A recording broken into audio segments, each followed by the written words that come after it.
Hello, good evening, नमस्कार, जय हिंद प्यारे साथियों। आप सभी का बहुत बहुत स्वागत है डिफेंस विद्याकुल पे। आपको पता है कि कोलोकेशन एक ऐसा टॉपिक है जो हमेशा ही बच्चों को परेशान करता आया है। एंड ये फर्स्ट के एग्जाम में भी कोलोकेशन एक ऐसा टॉपिक था जो आउट ऑफ द ब्लूज आ करके बहुत सारे बच्चों को परेशान करते हुए दिखाई दिया था। तो भाई आज का हमारा टॉपिक जो है वो कोलोकेशन होने वाला है। एक बहुत ही स्पेसिफिक वीडियो, बहुत ही स्पेसिफिक लेक्चर आपका लेकर के आया हूँ कोलोकेशन के ऊपर, जिसमें हम समझें कि कोलोकेशंस असल में होते कहाँ क्या है। कुछ ऐसे बेसिक कोलोकेशंस के बारे में बात करेंगे जो आपके परेशान कर सकते हैं आपको आने वाले एग्जाम्स में। उन्हीं कोलोकेशंस को लेकर के मैं विकास सिंह आपके सामने प्रेजेंट हूँ। Let's start with our topics. देखते हैं कि हमारा कोलोकेशन क्या होता है। तो भाई देखिए, स्क्रीन पे आपको देखने को मिल रहा है कोलोकेशन। कोलोकेशन के साथ आपको दो परेशान आदमी देखने को मिल रहे हैं। ये परेशान आदमी कौन है? ये परेशान आदमी आप हैं। बिना कोलोकेशन की जानकारी रखे हुए, बिना कोलोकेशंस को पढ़े हुए एनडीए एग्जाम्स में परेशान होने वाले व्यक्ति आप हैं। इसी तरीके से आप मुझे देखने को मिल सकते हैं और ऐसा ना हो इसीलिए ये सेशन जो है वो प्लान किया गया है। तो भाई अगर डिस्कशन किया जाए कोलोकेशंस होता क्या है।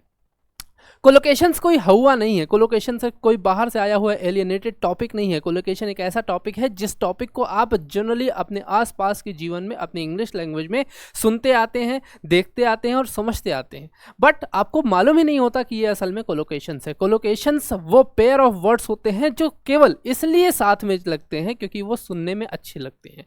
कहा जाता है ना कि भाई कुछ ऐसे जोड़े होते हैं जिनको ऊपर वाला बना करके भेजता है। कोलोकेशंस भी कुछ ऐसे ही जोड़े हैं जिनको ऊपर से बना करके भेजा गया है और उनको अलग नहीं किया जा सकता किसी भी सूरत में। क्यों? क्योंकि भाई वो सुनने में और देखने में साथ में अच्छे लगते हैं। ठीक है भाई, तो जिसके साथ ऊपर वाले की इच्छा हो उसको कैसे आप अलग कर सकते हैं। ऐसे ही कुछ कोलोकेशंस लेकर के मैं आपके सामने प्रेजेंट हूँ। भाई कुछ कोलोकेशंस इसमें आपने देखा होगा कि बीते हुए समय में, बीते हुए एग्जाम्स में भी आपको देखने को मिले थे। भाई कोलोकेशंस का एक पार्ट और है जिसको हम फ्रेजल वर्ब्स के नाम से जानते हैं। फ्रेजल वर्ब्स एक छोटा कॉन्सेप्ट है जहाँ पे वर्ब के साथ अलग अलग वर्ड्स जुड़ करके, अलग अलग शब्द जुड़ करके उसकी मीनिंग बदलते हैं और एक नया वर्ड फॉर्म करते हैं। फिलहाल आज की क्लास में हम कोलोकेशंस पढ़ रहे हैं, तो चलते हैं देखते हैं कोलोकेशंस असल में होते क्या है। भाई देखो, कोलोकेशंस क्या है। Collocations are combination of words that frequently occurs, यानी अक्सर ही ऐसा होता है कि आपके सामने आ जाते हैं। ठीक है भाई, आपके सामने आकर के दिखते हैं। किस लिए? Frequently occurs together in a language and give a natural sounding expressions. भाई ऐसा लगता है कि ये दोनों क्या है, साथ में एक दूसरे के लिए ही बनाए गए हैं, कॉम्बिनेशन ऑफ वर्ड्स होते हैं और किसी भी लैंग्वेज में, कोई भी भाषा हो, वहाँ पे इनका इस्तेमाल किया जाता है। चाहे वो हिंदी की भाषा हो, चाहे वो इंग्लिश की भाषा हो या फिर और भी कोई अदर लैंग्वेज आपकी हो, हर एक लैंग्वेज में कोलोकेशंस का कॉन्सेप्ट है। अब ये जनरेट कहाँ से हुआ? देखो, किसी भी लैंग्वेज को और ज़्यादा सुशोभित करने के लिए, और ज़्यादा बेहतर बनाने के लिए वहाँ के जो नेटिव यानी मूल निवासी और मूल भाषी लोग जो रहे, जिन्होंने उन भाषा का इस्तेमाल मूलतः किया है, उन भाषाओं को मॉडिफाई किया और उसमें कुछ ऐसे शब्दों को जोड़ा, कुछ ऐसे फ्रेजेस को जोड़ा जो कि आपके अलग अलग शब्दों से मिलकर के बनते थे और उनका मीनिंग जो है अलग था। उन्हीं को हमने कोलोकेशंस कहना स्टार्ट कर दिया। अब वही कोलोकेशंस जो है हमसे पूछे जाते हैं, हमारी एडवांस इंग्लिश के लिए पूछे जाते हैं और उसी में हम फंस जाते हैं भाई। तो देखो क्या है, these words separately have different meanings but join together they make different sense. अच्छा, इन सारे शब्दों का अलग अलग मीनिंग अलग होता है, लेकिन जब भी इसको साथ में जोड़ते हैं तो इसका एक अलग मीनिंग निकलता है और इसको अलग करके आप इसके जैसा दूसरा शब्द भी नहीं लगा सकते।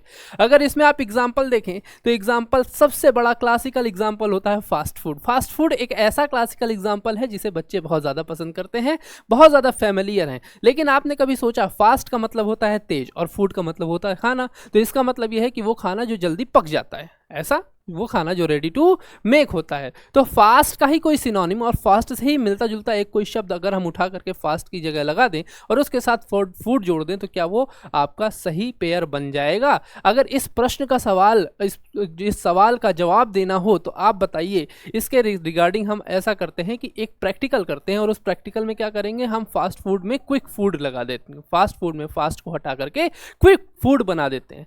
क्या ये पेयर है? क्या कहीं आपने सुना क्विक फूड? कहीं आपने अमेरिका में भी या फिर इंग्लैंड में भी कभी भी किसी को क्विक फूड बोलते हुए सुना?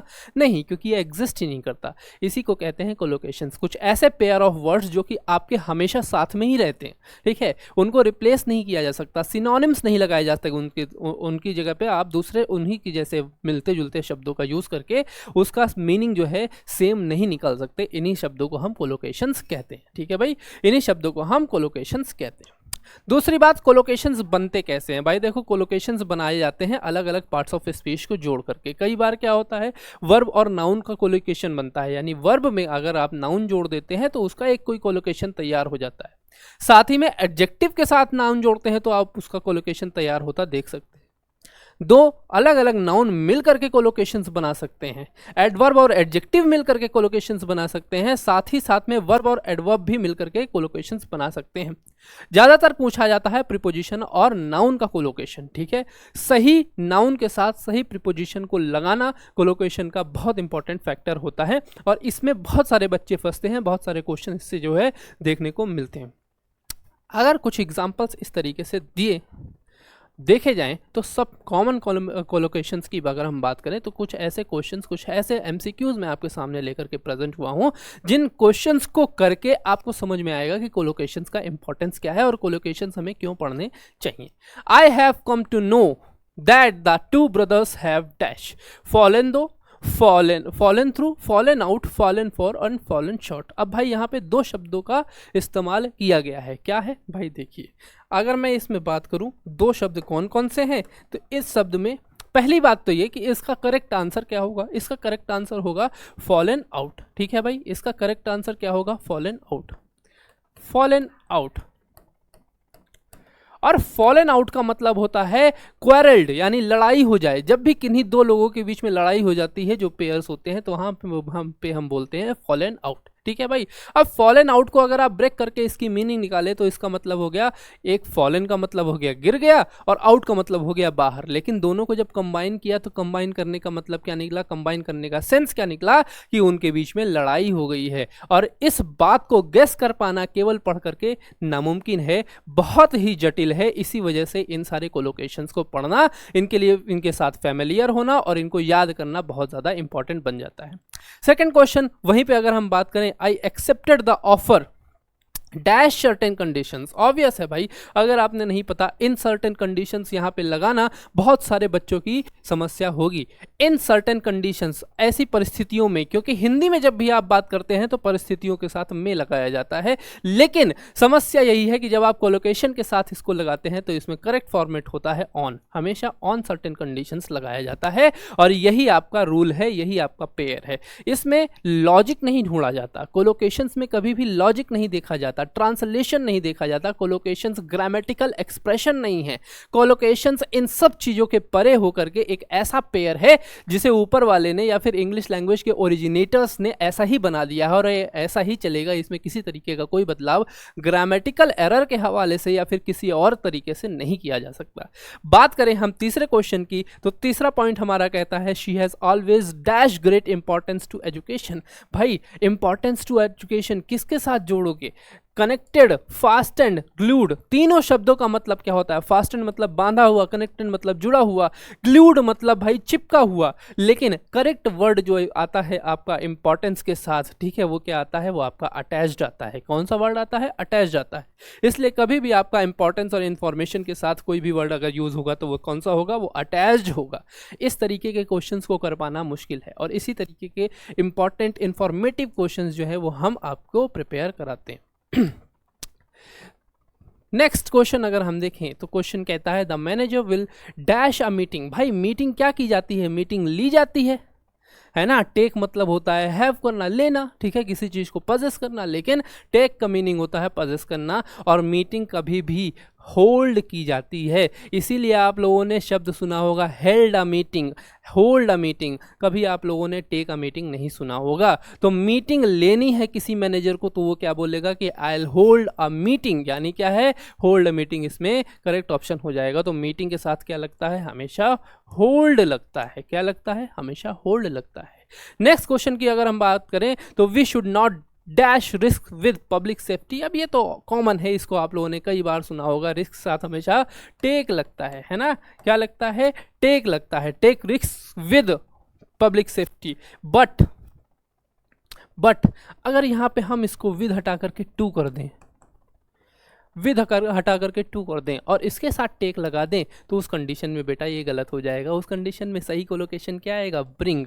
ठीक है भाई, ब्रिंग रिस्क टू, यानी किसी चीज़ तक लाने के लिए आप क्या करेंगे, वहाँ पे ब्रिंग का इस्तेमाल करेंगे। ठीक है भाई, तो ये डिफरेंस होता है कोलोकेशंस में, कहाँ पे आपको कौन सा वर्ड लगाना है ये जानना आपके लिए ज़रूरी होता है।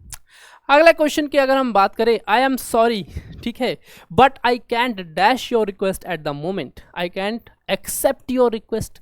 सबको पता है कि एक्सेप्ट योर रिक्वेस्ट, आप मेरी जो विनती है उसको स्वीकार कर लें। क्या स्वीकार किया जाता है, क्या कभी रिक्वेस्ट नहीं किया जाता? अगर आप कॉमन सेंस लगाएंगे या फिर आप उसके डीप नॉलेज की तरफ बढ़ेंगे तो आपको पता चलेगा कि जो आपकी रिक्वेस्ट होती है उसको स्वीकृति करना ज़रूरी नहीं है, उसको एंटरटेन किया जाता है। क्या किया जाता है, एंटरटेन किया जाता है। तो रिक्वेस्ट को एक्सेप्ट ना करा करके रिक्वेस्ट को एंटरटेन कराने की कोशिश अगली बार कीजिएगा और आपका क्वेश्चन जो है वो सही हो जाएगा। तो जो क्वेश्चन है उसमें आप क्या पार्ट रखेंगे, एंटरटेन रखेंगे।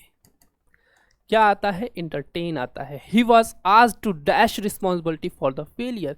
क्या होता है भाई, कौन सा failure, assume, resume, consume, redeem, क्या आप लगाना पसंद करेंगे इसमें? बेटा सारे ही ऑप्शन एक जैसे लग रहे हैं लेकिन इसका भी पेयर बनता है एज्यूम। रिस्पॉन्सिबिलिटी हमेशा क्या की जाती है, एज्यूम की जाती है। ठीक है भाई, एज्यूम की जाती है और रिस्पॉन्सिबिलिटी कभी भी आपकी कंज्यूम करी ही नहीं जा सकती। कंज्यूम करने का मतलब होता है किसी चीज़ को टेक करना।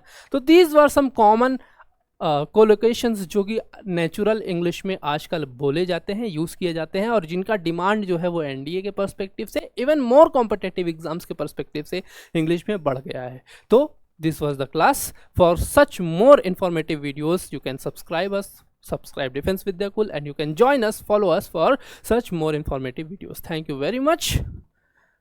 Have a nice day.